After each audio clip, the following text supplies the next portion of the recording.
ഇങ്ങനെ പറഞ്ഞു. അപ്പൊ എന്തായാലും ഞങ്ങൾക്ക് ആദ്യം ഈ വേദന ഒക്കെ ഉണ്ടായിരുന്നു. എന്താ വെച്ചാൽ മുട്ടുവേദന, പിന്നെ മസിൽ കയറല്, പിന്നെ ശരീരം വേദന ഒക്കെ ഇപ്പോൾ എല്ലാവർക്കും ഉള്ളതോ അതേപോലെ എനിക്ക് ഉണ്ടായിരുന്ന വേദനകൾ ഉണ്ടായിരുന്ന തലയിൽ പണ്ട് കല്ല് വീണ ഒരു ചരിത്രം ഉണ്ടായിരുന്നു. കല്ല് വീണെന്ന് മരിച്ചതായിരുന്നു.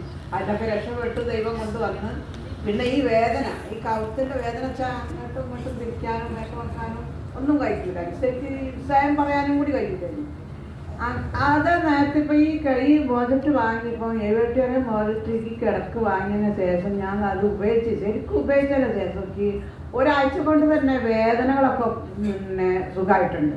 ശരിക്കും ആ വെള്ളം കുടിക്കലും അതിന് കിടക്കലും അതൊക്കെ ഉറക്കാണെങ്കിൽ തീരെ ഇല്ലേനി. ഉറങ്ങി ആ ഒരു ദിവസം ഉറങ്ങിയിട്ട് പിന്നെ വൈകുന്നേരം തൊഴിലുറപ്പിൻ്റെ പണിയിട്ട് മതിയാക്കി വന്ന് കുളിച്ച് ഞാൻ അന്നേരം ഉറങ്ങി കടന്നപ്പോൾ തന്നെ ഉറക്കം വന്നിട്ടുണ്ട്. അത് ഒത്തിരി ഉറക്കം വരാത്ത ആളായിരുന്നു. ഉറക്കം വന്ന് ഉറങ്ങി വൈകുന്നേരം രാത്രിയിൽ 11 മണിയൊക്കെ ആകുമ്പോൾ കുട്ടികൾ വായനൊക്കെ കഴിഞ്ഞാണ്ട് എൻ്റെ ചോറുന്നാൻ വിളിച്ചപ്പോൾ ഞാൻ ഉണരുന്നില്ല. അതിന് ഉണരുന്നില്ല.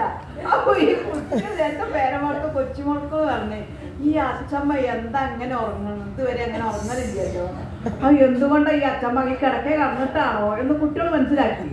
അപ്പം ഞാൻ മൂടുകയാണ്, കണ്ണ് വയ്ക്കണ്ടേ. അങ്ങനെ അന്നേരം കുട്ടികൾ എന്ത് അറിയാം, എൻ്റെ ഒരു ചെറിയ കൊച്ചുവാകുമ്പോൾ 2, 3 പഠിക്കുന്ന കൊച്ചുകുട്ടി എൻ്റെ ഈ ഫോണെടുത്ത് ഫോട്ടോ എടുത്ത് വെച്ചിട്ടുണ്ട് ഞാൻ ഉറങ്ങുന്നത്.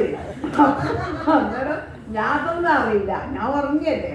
അപ്പോൾ ഞാൻ തോന്നി കൊണ്ടാണ് ഉറങ്ങണത്. കുട്ടികളിത് കണ്ടാണ്ട് മോനും മരുമോളും പിന്നെ മറ്റേ മോളും ഓരും പോയി കടന്നുറങ്ങി. അപ്പോൾ ഒരു 11 മണി 11:30 ആയപ്പോൾ ഞാൻ ഒന്നപ്പോരൊക്കെ ഉറങ്ങുകയാണ്. അപ്പം ഞാൻ അന്നേരം ചോറ് കഴിച്ചിട്ടില്ലല്ലോ.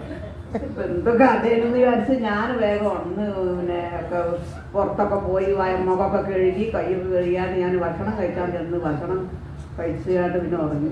പിന്നെ അന്നേരം പിന്നെ ഉറക്കന്നെ ഉറങ്ങി. രാവിലെ അതേപോലെ രാവിലെ ഉണർന്നില്ല.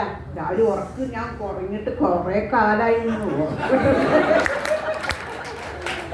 ഉറക്കമല്ല. നമ്മളങ്ങോട്ടും ഇങ്ങോട്ടും അകത്തുമ്പോൾ അങ്ങോട്ടും കൊണ്ട് നടക്കും. അല്ലെങ്കിൽ എവിടെയെങ്കിലും ശബ്ദമുണ്ട് അങ്ങോട്ട് അങ്ങോട്ട് അങ്ങനെ ഒരു ഉറക്കുന്നില്ലാത്ത സമയം വന്നിരിക്കും.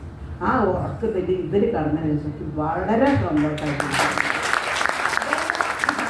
കുറേ കാര്യങ്ങൾ പറഞ്ഞാൽ നമുക്ക് പിന്നെ ഇതിൽ കുറേ കാര്യങ്ങൾക്ക് നമുക്ക് കിട്ടാണ്ട് അതൊക്കെ കിട്ടി. എന്നുവെച്ചാൽ ആരോഗ്യം ഇപ്പം എനിക്ക് ഒരു കുഴപ്പമില്ല. നല്ല രാവിലെ ഇപ്പം നമ്മൾ വെളിച്ചെണ്ണയിൽ ഇപ്പം നമ്മൾ പപ്പടം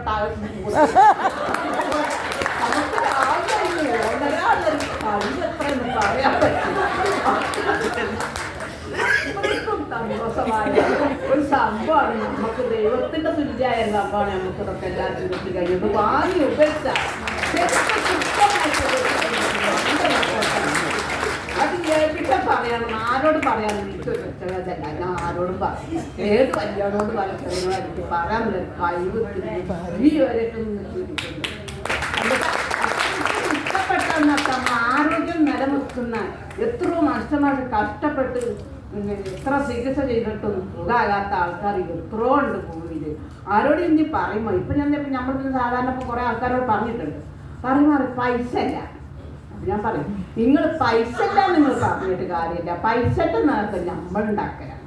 എന്നോട് പൈസ ഇല്ല നിങ്ങൾ ആരും പറയണ്ട. എൻ്റെ അടുത്ത് പൈസ ലക്ഷക്കണക്കിന് പൈസ ഉണ്ടായിട്ടാണ് ഞാൻ ഉപയോഗിച്ചത്. എനിക്ക് ആരോഗ്യം കിട്ടണമെന്ന് വിചാരിച്ചിട്ട് ഞാൻ കേട്ടന്നേ ഞാൻ പറഞ്ഞു. 4 ദിവസമാകുമ്പോഴത്തെ ഞാൻ പൈസ ഉണ്ടാക്കി. എന്തുകൊണ്ട് എങ്ങനെ പൈസ ഉണ്ടാക്കിയത്? എൻ്റെ തൊഴിലുറപ്പിൻ്റെ പൈസ 7,000 റുപ്യ എൻ്റെ അക്കൗണ്ടിലുണ്ടായിരുന്നു. അത് പോയി എടുത്തു. അതെടുത്തിട്ട് പിന്നെന്താ ഇത് പൈസ കയ്യില്ല. 9,800 വാങ്ങണം. മറ്റേ കുറഞ്ഞ അനക്ക് വാങ്ങിയിട്ട് നമുക്ക് വേഗം നമുക്ക് പറയണമെങ്കിൽ ന്യായമാണ്. അപ്പം ഞാനൊന്ന് തോന്നിയിട്ട് ഞങ്ങൾ അടുത്ത വീട്ടിലെ താത്താനോട് പറഞ്ഞു, താത്ത അങ്ങോട്ട് 3,000 റുപ്യ തരും. അപ്പോൾ താത്ത പറഞ്ഞു, എന്തിന് 3,000 റുപ്യ? എന്താ കാര്യം നിങ്ങളോട് പറഞ്ഞില്ല, അത് പിന്നെ പറയാം. നിങ്ങളെ പൈസ തരുമല്ലേ അത് പറഞ്ഞു. അപ്പൊ താത്ത പറഞ്ഞു, ഞാൻ തരാം. ഞങ്ങൾ വാങ്ങലുണ്ടല്ലോ അതിൽ ഞാൻ തരാം. അങ്ങനെ ആ താത്താനോട് ആ 3,000 വാങ്ങി ഈ 7 കിട്ടി. ബാക്കിയുള്ള പൈസ ഞാൻ കൂട്ടിയാൽ അത് ഞാൻ കൂട്ടി. ഞാൻ അവരോട് പറഞ്ഞിരിക്കുക സാധനം വേണം. അത് നബീസ മേഡത്തിനോടും ലീന മേഡത്തിനോടും പറഞ്ഞ് ഒരു വീട്ടിൽ തൊഴിലുറപ്പൊക്കെ അവിടെ തൊഴിലുറപ്പോട് കുറേ അമ്മമാരുണ്ട്. അപ്പൊ അവരിടയിൽ നിന്നായിട്ടാണ് ഇത് പറയുന്നതും കൊടുക്കുന്നതും. അതുപോലെ മനസ്സിലാക്കണ്ടേ? അപ്പൊ അന്നേരം ഞാനത് മനസ്സിലാക്കി, ഞാനത് വാങ്ങി. അതിപ്പോ ഈ പറഞ്ഞ രീതിയൊക്കെ അറിയാം. പിറ്റേന്ന് ഞാൻ തൊഴിലുറപ്പിന് പോയപ്പോ ഞാൻ രീതി പറഞ്ഞപ്പോ അവരെന്താ പറഞ്ഞത്, ഞങ്ങളൊക്കെ ഓരോ ദിവസം വരാൻ കിടക്കാനാണ്. അപ്പൊ ഞാൻ പറഞ്ഞു ഞങ്ങളൊക്കെ ഓരോ ദിവസം കൊണ്ട്